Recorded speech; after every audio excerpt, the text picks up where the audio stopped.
Action. Shalom Peters. Dilihat dulu itu. Iya. Itu. Kan emang biasanya gitu, Bos. Maaf. 1, 2 ya. Satu. Gimana sih?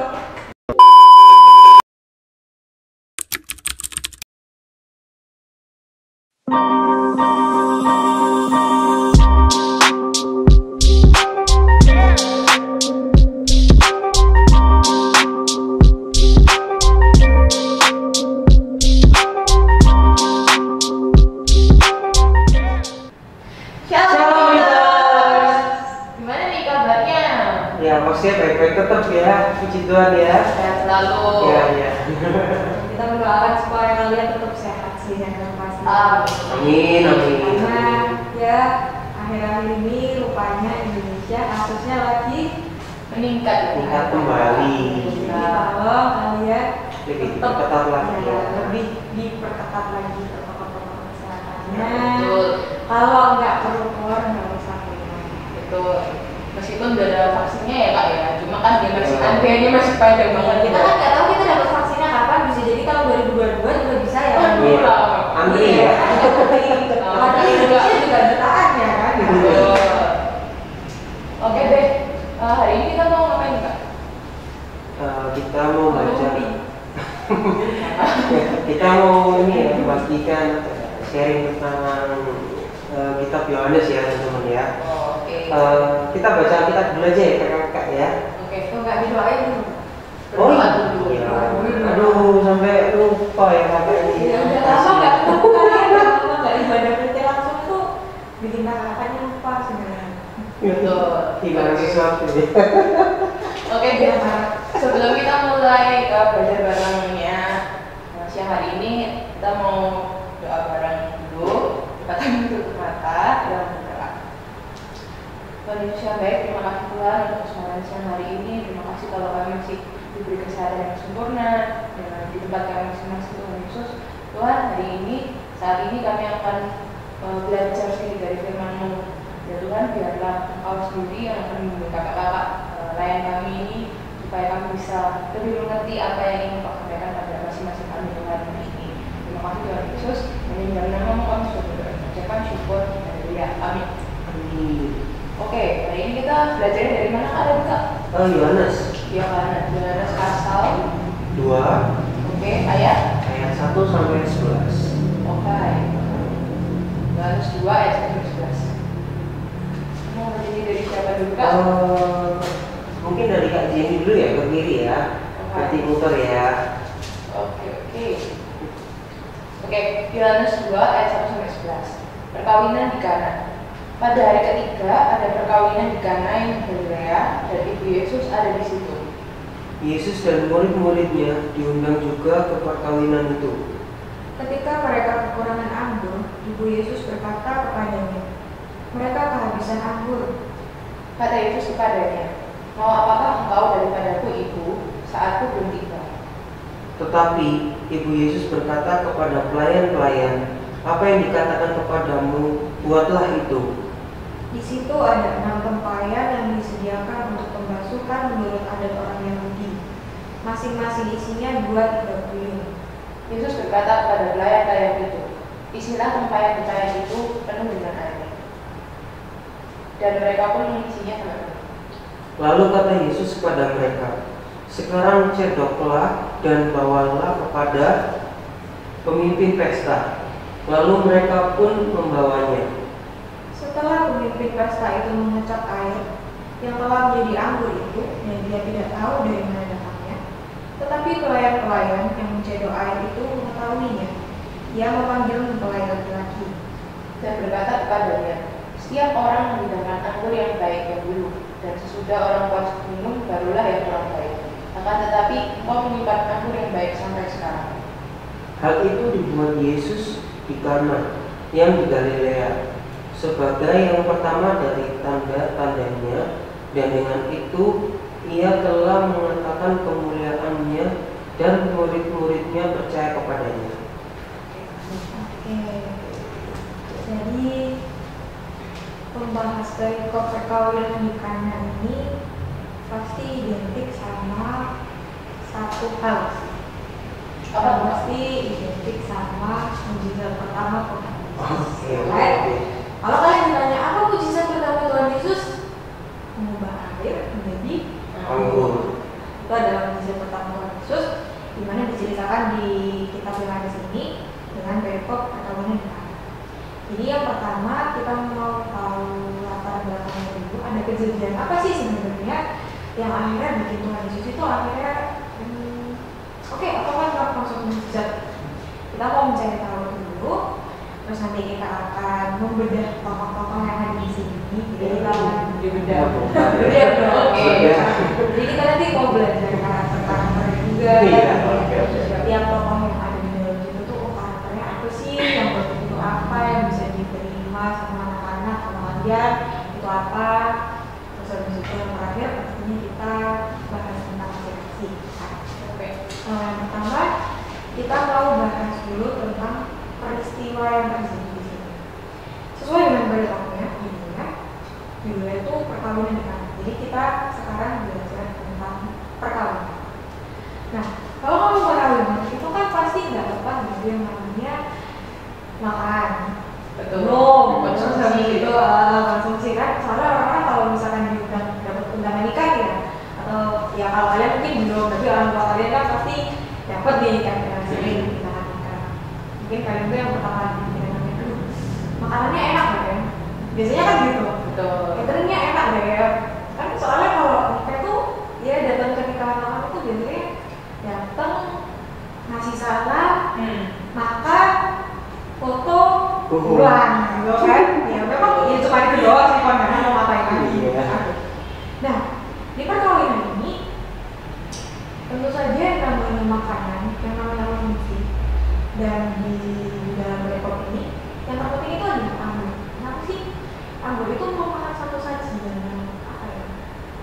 Sajian yang memang itu harus ada kalau misalkan di suatu perkawinan itu. Dan di sini yang namanya kekurangan anggur itu akan menjadi sangat memalukan bagi penyelenggara acara. Jadi nggak cuma di sini juga, nggak cuma di Alkitab ini aja sih. Tapi kalau misalkan mungkin kalian bisa tanya sama saudara-saudara kalian yang sudah menikah atau akan menikah, lagi merencanakan pernikahan gitu. Kalian coba tanya. Belum. Kita nggak tahu ya, kita tunggu undangannya. Belum. Nah, kalau misalnya nanya, pusing gak sih ngurusin makanan itu? Mereka pasti jawab, pusing. Kenapa? Karena kalau misalkan nih ya, mereka bikin acara sedemikian rupa. Pernikahan itu kan acara yang besar, betul kan? Terus kalian sudah dengan weddingnya, itu kan kalian bawa nama keluarga juga kan? Pasti bawa nama orang tua kalian juga. Terus ternyata di tengah-tengah makanannya habis kan? Kan malu gitu, orang-orang tamu-tamu tuh pasti ya kalian tahu kulitnya netizen di Indonesia seperti apa, pasti langsung kayak gimana sih masa pernikahan begini makanannya habis, atau kalau enggak gimana sih pernikahan dia bagus, tempatnya bagus tapi makanannya nggak enak. Itu tuh akan menjadi pikiran tersendiri bagi penyelenggara dan tidak terlepas juga penyelenggara di sini. Dan di sini keadaannya kebetulan anggurnya memang lagi habis. Nah, pusing kan?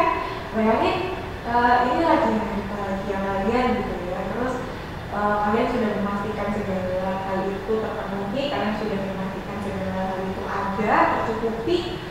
Ternyata dia habis. Akhirnya si Maria si Ibu Yesus, kalian bisa lihat itu, oh Ibu Yesus ini merasa tertekan. Ada satu poin lagi di sini sebelum kita bahas apa. Coba kalian baca di ayat yang pertama dan ayat yang kedua. Pada hari ketiga ada perkawinan di Kana yang di Galilea dan Ibu Yesus ada di situ. Ayat yang kedua, Yesus dan murid-muridnya diundang juga ke perkawinan itu. Di ayat yang pertama ada penekanan di dan Ibu Yesus ada di situ. Kalau misalkan sekilas kakak baca nih, kakak itu namanya gini, Ibu Yesus itu sudah ada dari sejak pernikahan itu belum dimulai. Jadi bisa jadi yang menikah ini salah satu relasi dari Ibu Yesus itu. Makanya otomatis di saat terjadi suatu hal yang penting kayak tadi itu kekurangan amal itu bisa dibilang suatu hal yang penting sih, bisa dibilang suatu hal yang bikin panik gitu kan. Karena Ibu Yesus turun tangan. Aduh gimana ya caranya, aku harus bantu supaya acara ini tuh nggak gagal, supaya acara ini tuh bisa tetap terlaksana sebagaimana. Itu peristiwa yang terjadi. Itu kita kalau misalkan mau bicara, kita mau menerawang tentang usia yang mau kita pahami ini, yang kita mau memahami tentang perkawinan kita. Terus habis itu baru nih masuk ke tokoh-tokohnya. Kalian bisa lihat di situ ada Yesus pertama ya kan, terus habis itu ada Yesus. Itu tadi menyambung yang di ayat kedua, Yesus dan murid-muridnya diundang juga ke perkawinan itu.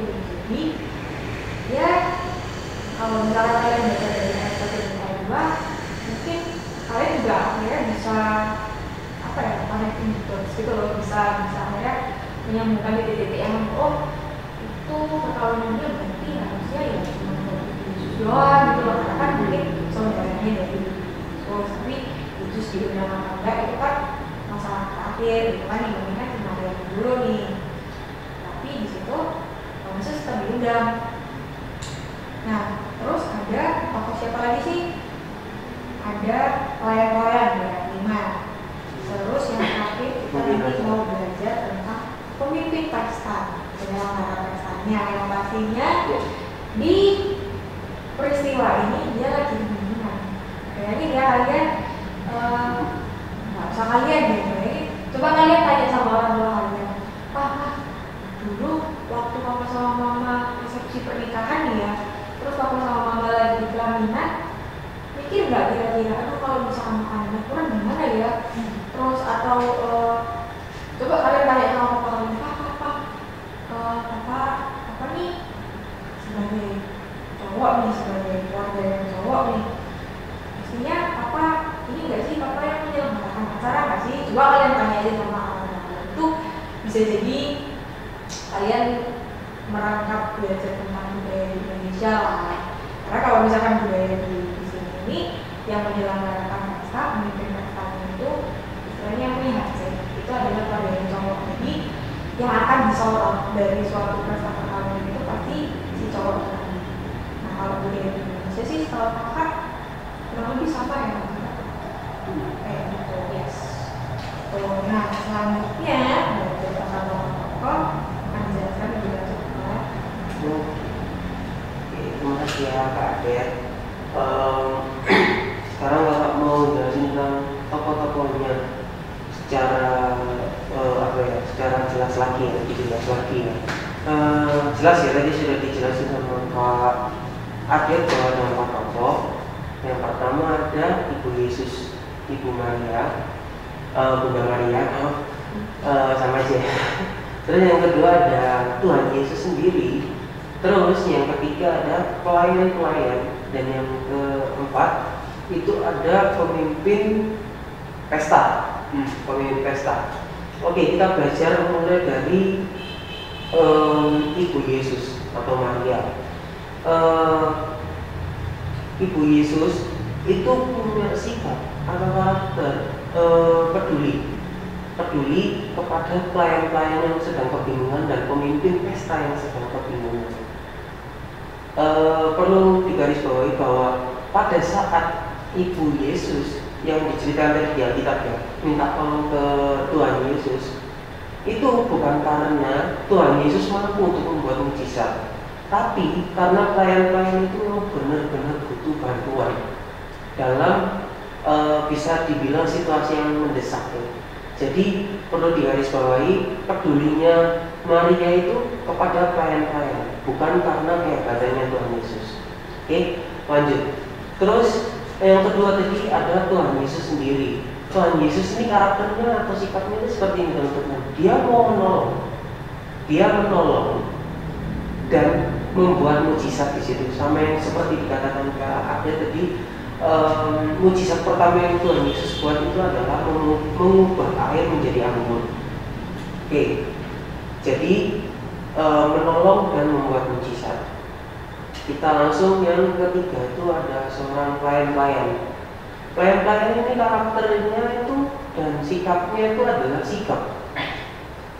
Dia tahu bahwa Tuhan Yesus itu yang menyuruh itu adalah Tuhan yang mampu membuat mujizat. Tanpa ragu dan tanpa rasa kurang percaya diri, sangat percaya diri bahkan, itu langsung mau menurut sama Tuhan Yesus dan melakukannya, mengisi air di 6 tempayan tadi. Oke, paham ya? Jadi sikap.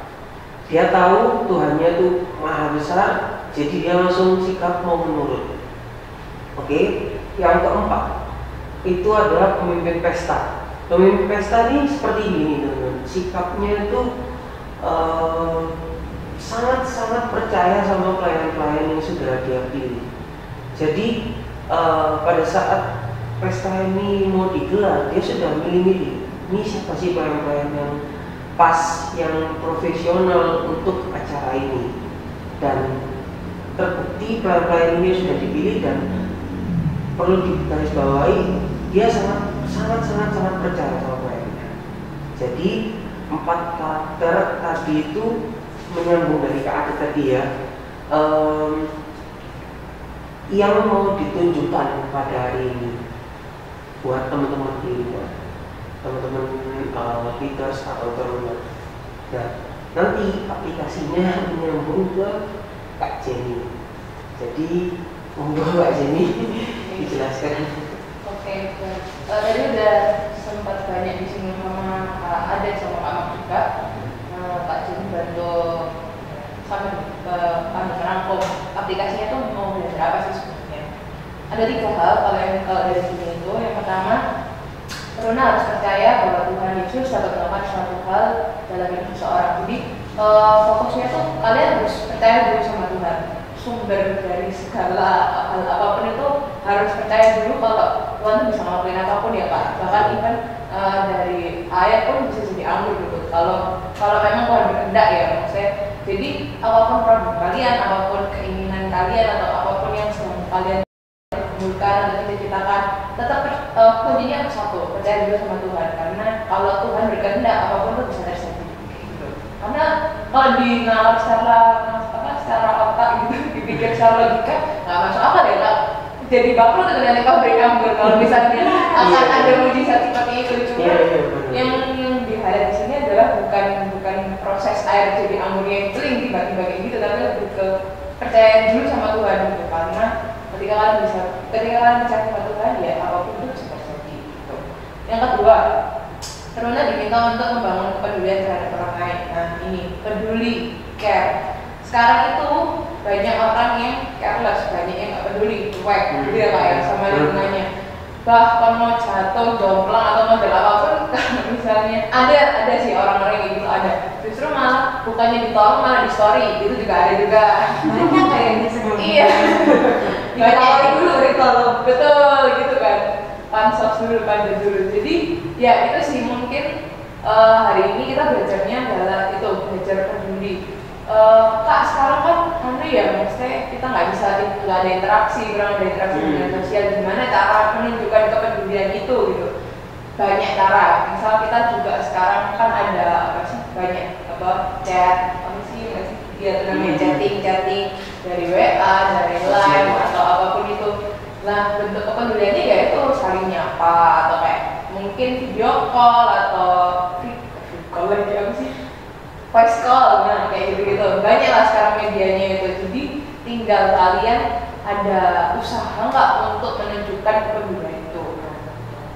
Yang ketiga adalah sebagaimana kehadiran Yesus yang membawa sukacita bagi keluarga mempelai dalam pesta tersebut, maka Tuhan diminta juga agar dapat berkat bagi lingkungannya. Nah ini yang ketiga, membawa berkat. Ini salah satu yang berat sih sebenarnya, karena berkat itu bukan cuma materi ya, cuma kalian bawa peace and joy, bawa sukacita dan damai itu tuh sebenarnya udah salah satu apa ya, berkat tersendiri gitu buat orang di sekitar kalian kayak gitu. Nah, ini PR-nya kenapa? Karena gampang ngomongnya tapi ngelakuinnya susah ya Kak, karena apalagi mungkin kalau di sekitaran teman-teman SMP SMA itu banyak crash-nya, banyak gendutnya, banyak tengkarnya gitu. Dan gimana PR itu adalah gimana caranya kita itu bisa membawa sukacita, membawa damai buat teman-teman kita yang mungkin lagi chaos, lagi berantem atau apa. Nah di situ justru malah jangan sampai ada omongan gitu, aduh hari ini mana yang harus aku malah enggan gitu loh kalau misalnya ada kalian tuh jangan kayak gitu. Tapi justru ketika nggak kamera nggak ada aneh, nah itu kan berarti kita apa ya, positive vibes gitu Kak ya. Jadi nggak apa ya, nggak ada anak ini nggak rame, jadi kamu juga bawa chaos juga sebenarnya. ada orang rame sih, jangan nggak usah gitu. Betul juga. Bisa double gini juga. Iya gitu ya, semoga positif ya Kak ya, semoga positif gitu. Ya harapannya memang karena kita interaksinya berkurang, interaksi secara langsung, jangan sampai interaksi sama teman-teman kita juga ikutan berkurang gitu kan. Walaupun nggak bisa secara langsung, at least kalian masih keep in touch, masih komunikasi, atau mungkin masih video call. Kita kayaknya juga meskipun nggak bisa ibadah bareng, tapi kita ada rutinitas, ada kegiatan setiap hari Senin malam ya Pak, doa bareng kayak gitu. Nah hopefully kalian juga sama teman-teman kalian juga punya kegiatan bareng yang positif juga kayak gitu sih.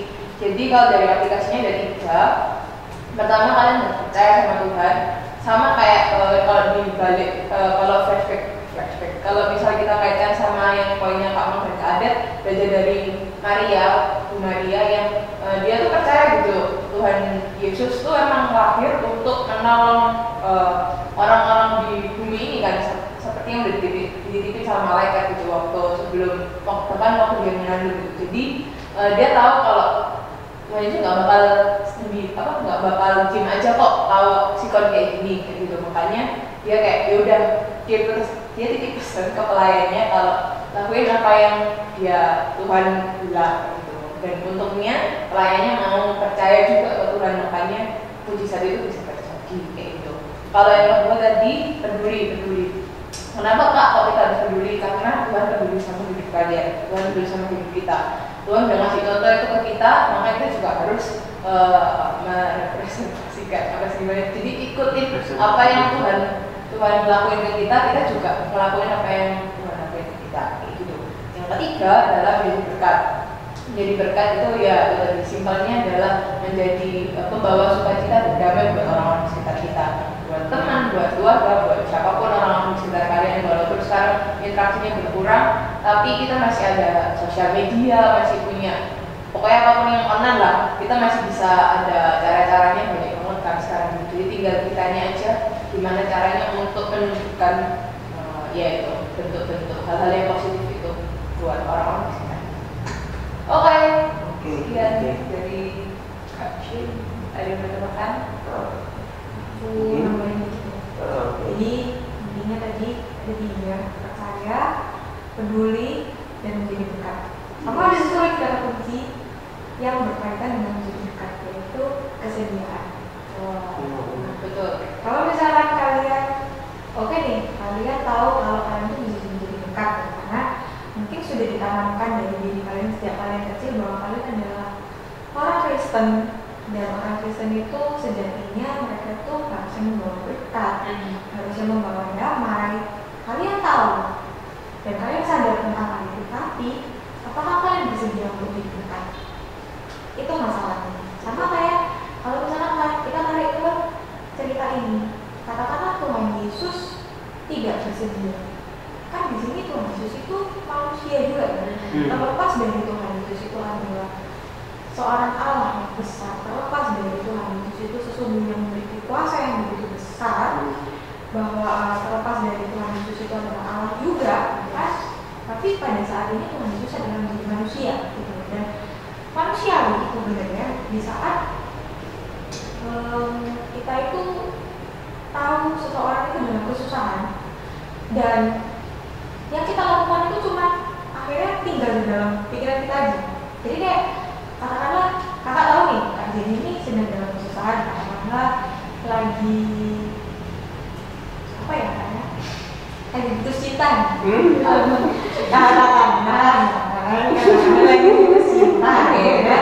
Terus kakak ini tahu, kakak ini sudah punya skenario macam-macam. Kakak sudah membayangkan, oh kalau misalkan bantu orang putus cinta itu biasanya kita mending dulu lah, soalnya kan mungkin biasanya ada temennya, ada pasangannya, sekarang nggak ada kan.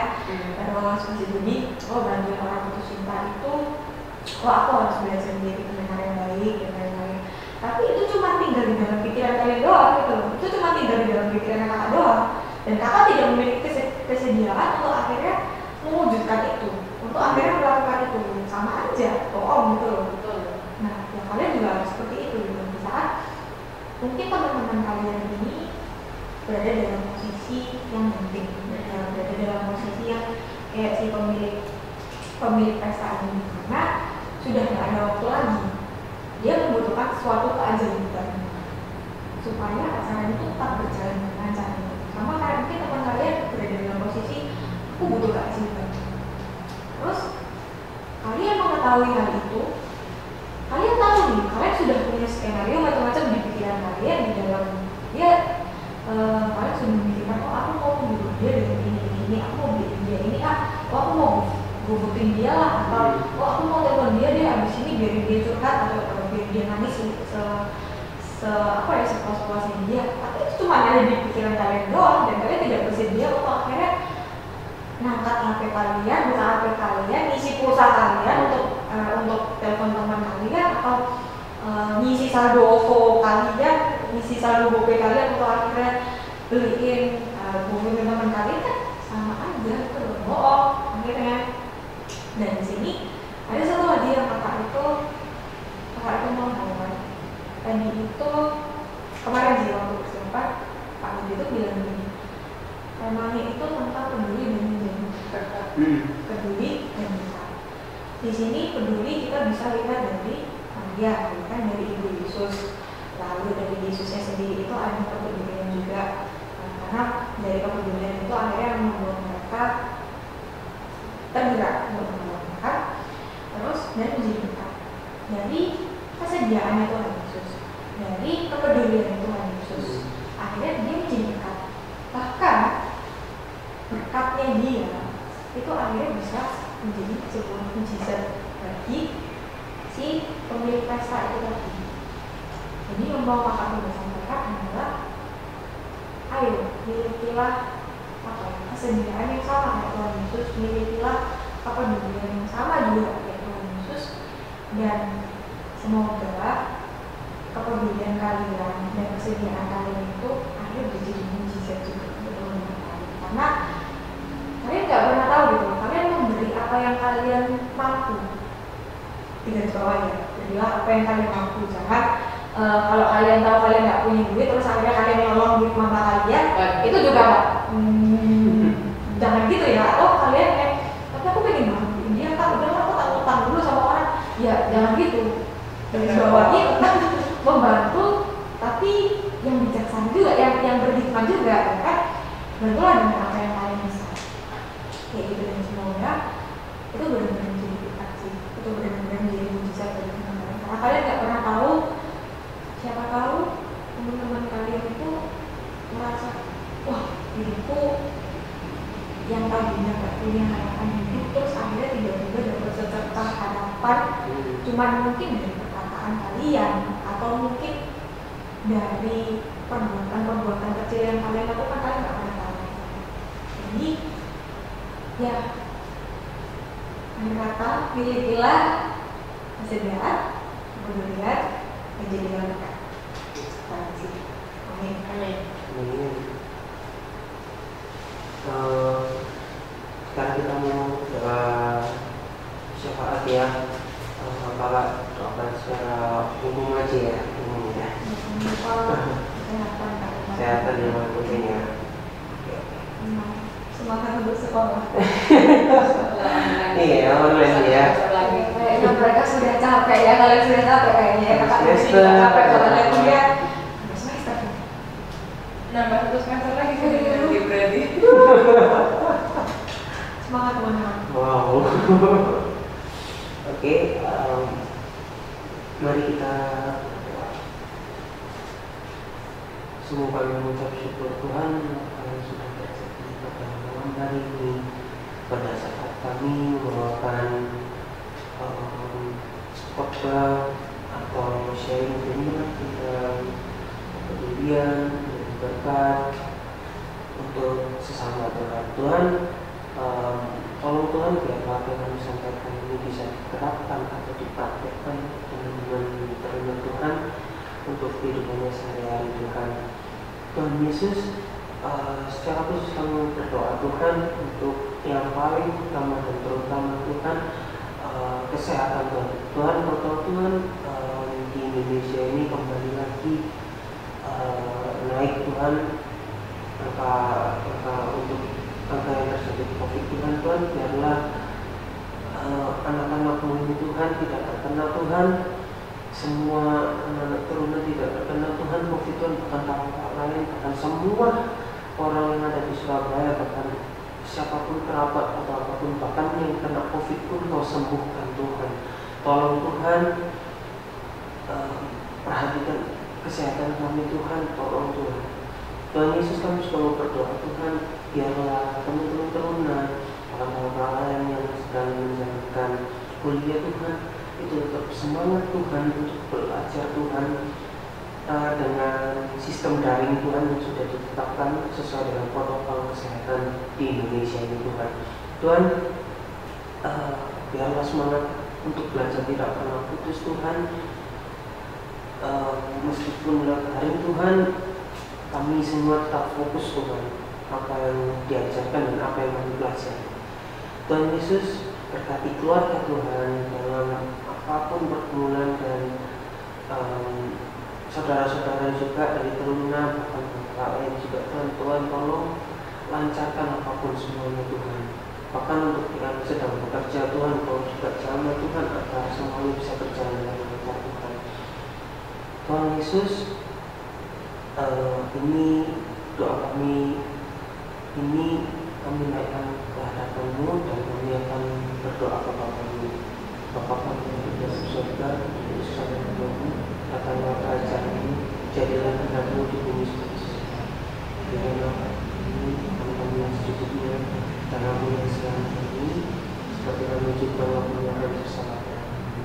Dan janganlah kami dalam cobaan, tapi lepaskanlah kami dari yang jahat. Karena Engkau mempunyai kerajaan dan kuasa dan kemuliaan sampai selama-lamanya. Amin. Oke, jadi kita sudah tiba di penghujung segmen lagi. Dan seperti biasanya yang tersisa adalah tinggal warna rumah, di mana warnanya sama aja kayak warna kemarin juga sebenarnya. Sedihnya belum ada hal baru yang menyenangkan kan. Ya pokoknya intinya yang pertama, semoga yang pertama adalah tentang persembahan dulu ya. Persembahan kalian tertutup sama orang-orang, nomor rekeningnya, akun-nya dan lain-lain sudah ada ditayangkan pada saat ibadah umum. Jadi kalian bisa ikut orang tua kalian atau kalau kalian mau kalian bisa kasih persembahan sendiri karena kan udah ngerti akun kalian di belakang juga.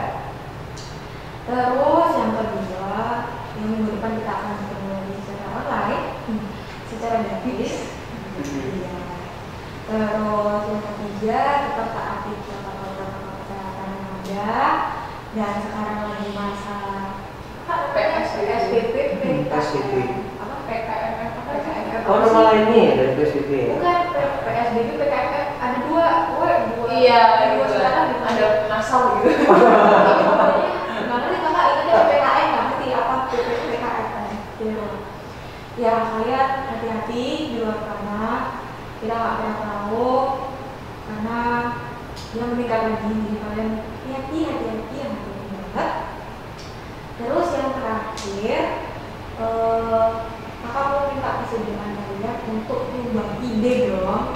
Kira-kira kalian mau Natal PP itu kayak gimana sih? Oh atau kalian punya konsep untuk ulang tahunnya PT ini? Ya. Tahu nggak ulang tahunnya PT kapan? Kakak tahu nggak? Bulan ini kan enggak belum. Iya kalian tahu berapa? Ayo. Ayo. Ya tahu berapa? 3.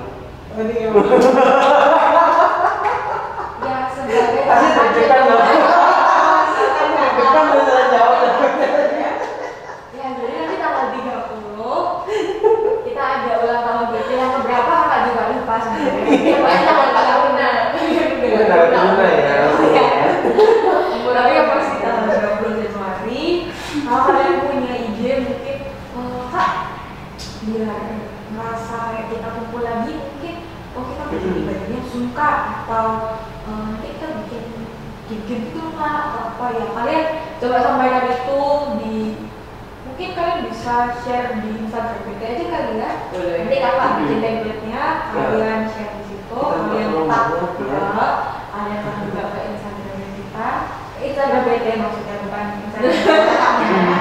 Ya, pokoknya gitu. Atau kalau kalian mau, kalian bisa personal message ke kakaknya. Chat boleh. Ide kalian itu akan sangat berarti Sangat berarti. karena ya balik lagi dari kalian pasti bisa. Oke, And your ide. jadi ada lagi mungkin yang mau disampaikan? Udah sih Kak. Itu aja cukup. Oke, jadi tetap semangat belajarnya, Yes. tetap semangat saat teduhnya, Nah, iya, tetap benar. semangat Buat ibadahnya, ibadah. tetap semangat juga sekolahnya, tetap semangat tetap semangat bikin tugasnya, ya intinya tetap semangat. Dan sekian dari kita. Yes. Selamat hari Minggu. Selamat Minggu. Terima kasih. Terima kasih.